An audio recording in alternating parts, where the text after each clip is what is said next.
सुबह की शांत रोशनी में भक्तों का हृदय भक्ति से उमड़ रहा है। रंग बिरंगे वस्त्र, फूलों से सजे कलश और हर चेहरे पर एक ही भाव, श्रद्धा, समर्पण और आनंद। हमारे सोसाइटी में भागवत कथा की आयोजन किया गया है, इसीलिए सोसाइटी के सभी लोग आज मंदिर में आए हैं। यहाँ से कलश यात्रा शुरू हो रही है, इसीलिए पहले कलश की पूजन हो चुकी है, अभी उनकी आरती हो रही है।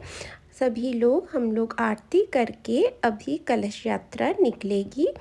इसीलिए अभी बाल गोपाल जी और भागवत जी आ गए हैं मंदिर में पूजा के लिए। पूजा करने के बाद सभी हम लोग निकलेंगे। नमस्ते दोस्तों, मेरी यूट्यूब चैनल पीकू में आप सभी का बहुत बहुत स्वागत है। भागवत कथा की ये वीडियो अगर आप लोगों को अच्छी लगे तो मेरे चैनल को सब्सक्राइब कर दीजिएगा और बेल आइकन प्रेस कर दीजिएगा। बहुत बहुत धन्यवाद। लाइक कर दीजिएगा। भक्ति गीतों और ढोल की मधुर लय में कलश यात्रा शुरू होती है। हर कदम एक प्रार्थना है, हर मुस्कान एक आशीर्वाद जैसे लग रही थी। ढोल नगाड़ों की गूंज वातावरण को दिव्यता से भर दे रही है। लगता है जैसे पूरा सोसाइटी की आज पूज्य ठाकुर जी के स्वागत में उमंग से भर उठा हो। रंग बिरंगी साड़ियाँ, पीले लाल परिधान, सिर पर कलश, हाथों में थालियाँ, हर और एक दिव्यता और उत्साह का संगीत बह रहा था। स्त्रियाँ सिर पर कलश उठाए पीले नारंगी गेंदों के फूलों से सजे हुए भक्ति गीतों के साथ आगे बढ़ रही थी। उनकी चाल में श्रद्धा थी और हवा में उनके कंचन सी चमकती चूड़ियों की मधुर झनकार। हर घर में भागवत जी और ठाकुर जी की फूलों से स्वागत किया जा रहा था। उनकी आरती पूजन किया जा रहा है। जैसे कि लग रहा है सब बोल रहे हैं कि आज हमारे घर ठाकुर जी पधारे हो। ढोल बाजे और शंख की धुन, बच्चे उत्सुकता से इधर उधर कर रहे थे। पुरुष अपने पारंपरिक परिधान में शोभा बढ़ाते हुए चल रहे थे और महिलाएं तो मानो रंगों की झिलमिलाती नदियों जैसी लग रही थी। ऐसे करके शोभा यात्रा आगे बढ़ रही थी। यहाँ देखिए नाश्ता की भी तैयारियाँ की गई थी, नाश्ता भी रखा गया था, सभी नाश्ता कर लिए। अभी मंडप पहुँच गए हैं सभी लोग। फूले से सजा मंडप, ऊपर झूलती रंग बिरंगी बेलें और बीच में सुनहरा नक्काशीदार पृष्ठभूमि, मानो स्वयं बैकुंठ का दरबार उतर आया हो। यहाँ ठाकुर जी की और भागवत जी की स्वागत की गई, पूजन की गई। पूजन करने के बाद यहाँ व्यासपीठ की पूजन हो रही है। अभी कथावाचक जी को टीका किया जा रहा है। अब उनको उनकी और भागवत जी की पूजा करने के बाद कलशों की स्थापना की गई है। करने के बाद अभी कथावाचक जी मंच पर विराजमान होने के लिए जा रहे हैं। उनके पास गोद में रखा छोटा सा ठाकुर जी पीला वस्त्र पहने, मोर पंख लगाए हुए, जिनको देख के सबकी आंखें श्रद्धा से पिघल रही है। यहाँ कथावाचक जी अपना व्यासपीठ की पूजन करने के बाद बैठ गए हैं व्यासपीठ में। यहाँ का कथा प्रारंभ हो चुकी है। ये यहाँ प्रथम दिवसीय भागवत कथा प्रारंभ हो चुकी है। वाचक का मधुर स्वर भगवान की कथाओं के साथ श्रोताओं के मन में शांति और आनंद से भर देता है। यहाँ देखिए माताएं भक्ति में झूम रही है। हे कृष्ण, हमारे मन में भी यही भक्ति बसाए रखना। आज द्वितीय दिवस की कथा प्रारंभ हो चुकी है। आज शिव पार्वती जी का विवाह संपन्न होगी।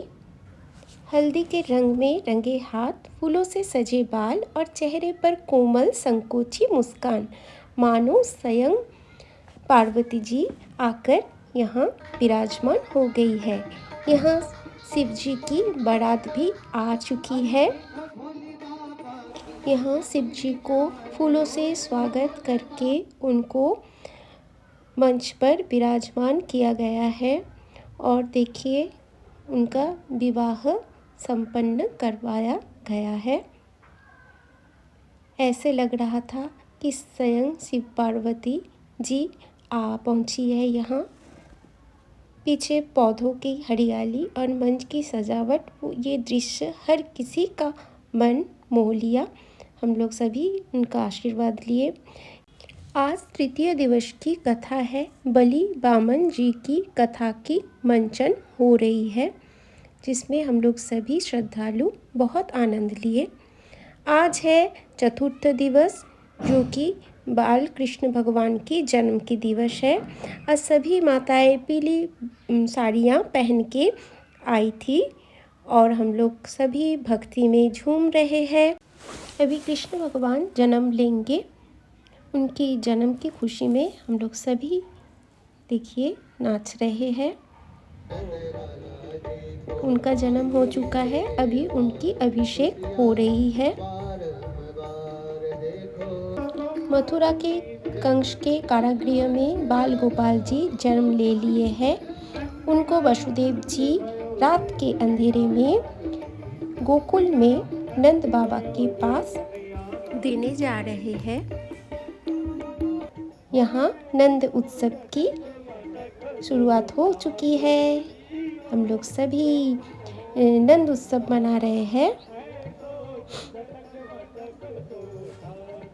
नंद के घर आनंद भयो, जय कन्हैया लाल की, जय श्री राधे हरे कृष्ण।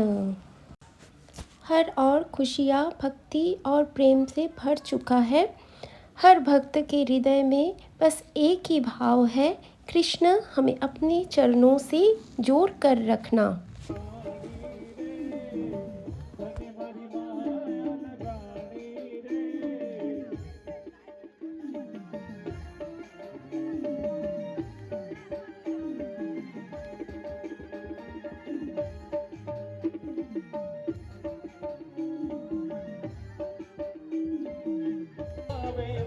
आज पंचम दिवस की कथा प्रारंभ हो चुकी है। यहाँ भक्त के साथ भगवान की कैसी संबंध होती है, उसी के बारे में ये कर्माबाई की कथा मंचन की जा रही है। बहुत ही सुंदर कथा है, जो अपने भक्ति भाव से स्वयं भगवान को पृथ्वी पर उतारे थे और उनको अपने हाथों से भोग लगाए थे। देखिए उसी कथा का मंचन हो रही है। और आज गोवर्धन पूजा की भी मंचन हो रही है। देखिए गोवर्धन कान्हा जी और ग्वाल बाल गोवर्धन पर्वत को उठा के ला रहे हैं और आज 56 भोग भी लगाया गया है कान्हा जी को। यहाँ गाय माता भी पहुँच चुकी है। सभी श्रद्धालु उनसे आशीर्वाद लिए। गोवर्धन पर्वत उठाए हुए कान्हा जी को 56 भोग पवा रहे हैं। आज षष्ठ दिवस की कथा बहुत ही करुण कथा है। आज कान्हा जी वृंदावन छोड़ के हमेशा के लिए मथुरा जा रहे हैं। अक्रूर जी आए हैं कान्हा जी और बलराम जी को लेने के लिए। माँ यशोदा उनको विदा कर रहे हैं रोते हुए। आज है सप्तम दिवस। सप्तम दिवस की कथा है रुक्मिणी जी हरण की कथा। आज कान्हा जी दूल्हा वेश में आए हैं। रुक्मिणी जी के घर बारात लेके उनको आज लेके जाएंगे हरण करके। तो देखिए यहाँ रुक्मिणी और कृष्ण भगवान की शादी हो गई है। बहुत ही सुंदर मंचन हुआ इस कथा की। हम लोग सभी का कृष्ण भगवान और रुक्मिणी जी से आशीर्वाद लिए। आज है अष्टम दिवस यानी कि कथा की अंतिम दिन। यहाँ देखिए शुक पाखी भी आ गए हैं और आज की कथा है सुदामा और कृष्ण भगवान की मिलन की कथा, जो बहुत ही सुंदर कथा है। सबको बहुत ही भाव विभोर कर दिए हैं। यहाँ रुक्मिणी जी जा रहे हैं कृष्ण भगवान को रोकने के लिए।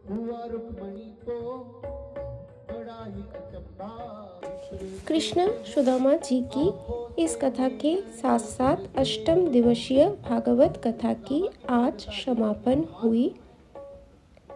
एक एक करके भक्त मंच पर आते गए और नम्रता से सिर झुकाते हुए और कथावाचक जी का आशीर्वाद का प्रसाद ग्रहण करते गए। भक्ति का ये मिलन हृदय को कोमल बना देता है। कथा के समापन पर जब प्रसाद मिलता है, मानो भक्ति का स्वाद सीधा आत्मा को छू लेता है। ये सिर्फ एक धार्मिक कार्यक्रम नहीं, ये एक अनुभूति है। परंपरा, भक्ति, परिवार और प्रेम का एक सुंदर मिलन है। कथा समाप्त होती है पर भक्ति का संगीत मन में गूंजते रहता है। जय श्री राधे।